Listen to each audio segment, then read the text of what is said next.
Mastering weather vocabulary. Highs and lows of atmospheric pressure. Hello everyone. Welcome back to our English language learning series. Today we're going to dive into the exciting world of weather vocabulary. We'll focus on an essential topic called atmospheric pressure, specifically high and low pressure. So grab your note-taking tools and let's get started. First things first, let's understand what atmospheric pressure is. It's the force exerted by the weight of the air in the atmosphere. Think of it as a weight pushing down on everything on Earth. It's a fundamental aspect of weather and climate, affecting everything from wind speed to temperature. Now that we have a basic understanding of atmospheric pressure, let's move on to high pressure and low pressure systems. When we say high pressure, we're referring to an area where the atmospheric pressure is greater than the area around it.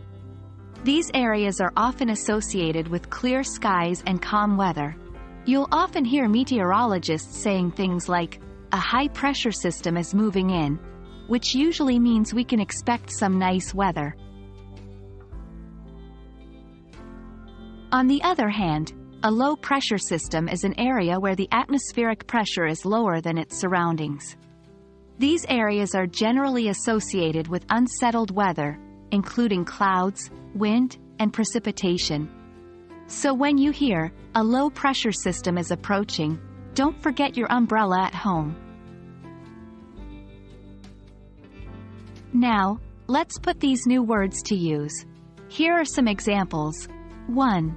The high-pressure system will bring sunny skies for the weekend. 2.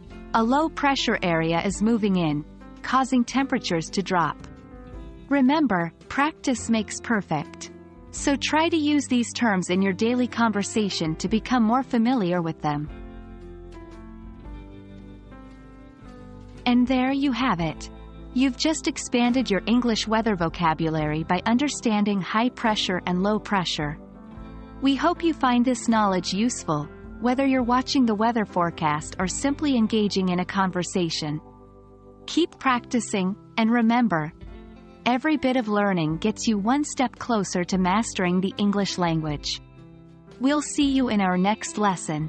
Happy learning!